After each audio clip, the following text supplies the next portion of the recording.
But designing a digital analog current source that could work at 100 megahertz was apparently not outstanding because I formatted it wrong. So, sorry. We're good. We're good? Okay. All right, so I have questions prepared that I can work through if you guys want to do it that way. If there's is there a consensus among you about any particular concepts that are confusing that we should focus on? Everything. Okay, maybe this is bad asking a specific question to a large audience. How do we feel about the concept of having to find a DC operating point, then flipping it over into a small signal? Is that something we yet feel comfortable with, or is that just a weird procedure that we have to do because we're taking this course? What's an operating point? Who feels relatively comfortable with that concept of finding the DC operating point, then getting a small signal? Okay. That's it. I have a question. Yes. Yeah. Can you just go through what the hell is DC operating point? Absolutely. Yeah, absolutely. So, I'm trying to, this is the thing, is it's hard sometimes for circuits to come up with meaningful analogies, because circuits, they're just very non-physical, right? We're dealing with voltages and currents, which you can't see or feel. If it's a mechanical course, you can see and feel accelerations and forces, which are analogous, but sometimes it's difficult to come up with. So what is a DC operating point? Okay, so I already used this analogy, but it's the only one I can think of. If I think of another one, I'll come up with that. A DC operating point. Oh, here we go, perfect. DC operating point is, I turn the amplifier on down here. I'm not talking to the microphone or anything yet. I just turn that amplifier on. The DC operating point is what happens when I turn on that amplifier for the microphone. All the bias voltages get set up for all the transistors, currents start going through, things get warmed up, and then all the voltages are set to static values. All the voltages are set to exact values that I can measure with a probe. I can go in there and measure 6.2 volts at that node, 7.3 volts at this node. Here's a current of 1 milliamp going through that BJT. And none of that is changing. It's all fixed. That's DC, meaning that there's no changes. I've turned it on, it's now set. There's nothing changing there at all. The small signal, it would be, in this example here, my voice coming through. That's the small signal that goes through the whole amplification process. That's just a separate thing over there. We can figure that out after the fact. The DC operating point is what sets everything up to be in that position. Now let me see if I can think of another one here. Does anybody have a good analogy for a DC operating point? The car starting one is good. If you start your car and you don't touch the gas pedal, that would be like a DC operating point. What else? Lab 6. Lab 6 has a DC operating point. I'll tell you what. When we work. Okay, so maybe here's a better way to say it. You can't have a small signal without a DC operating point.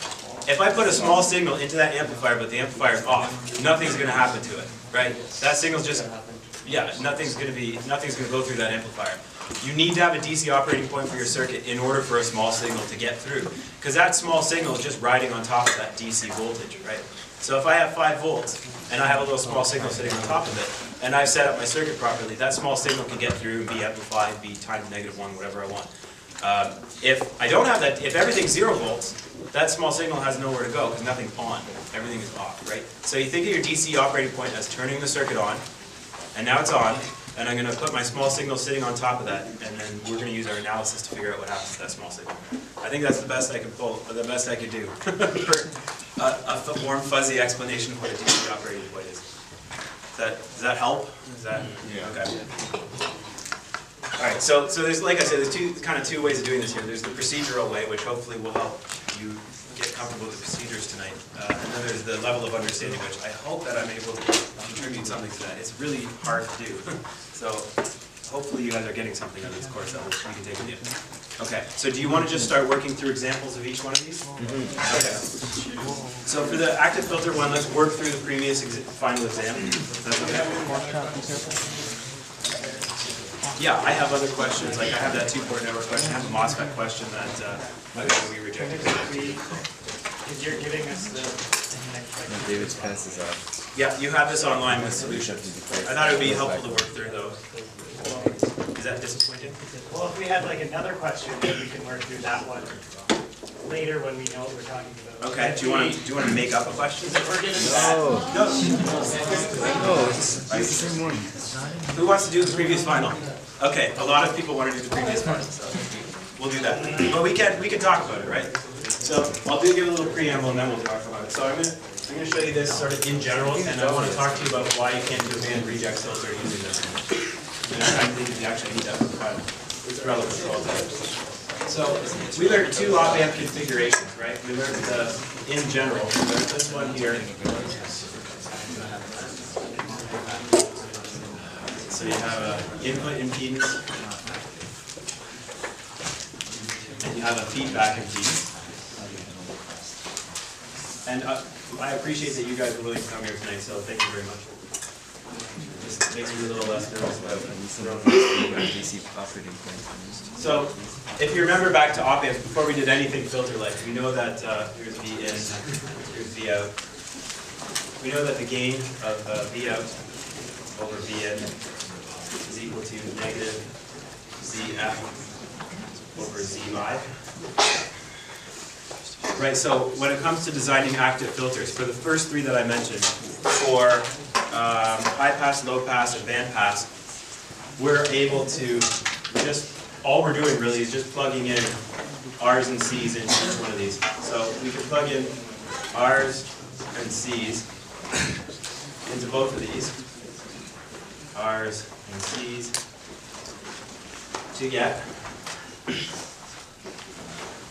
high pass, low pass, band pass.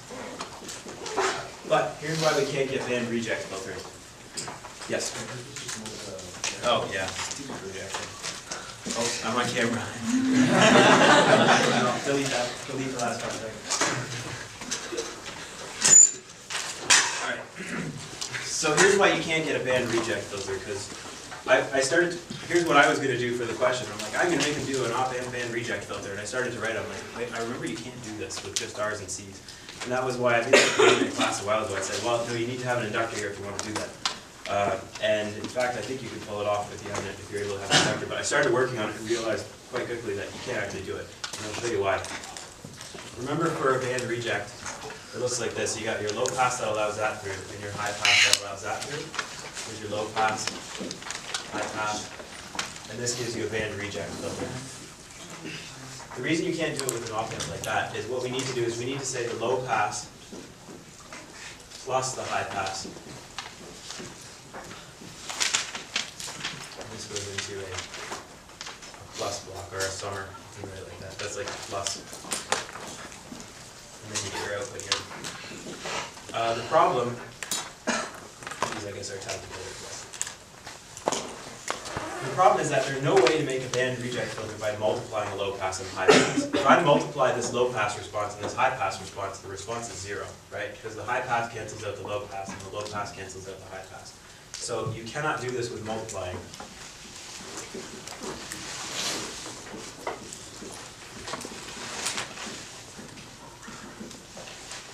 And if you think about that transfer function and the way that we're using it, we basically have a -1 times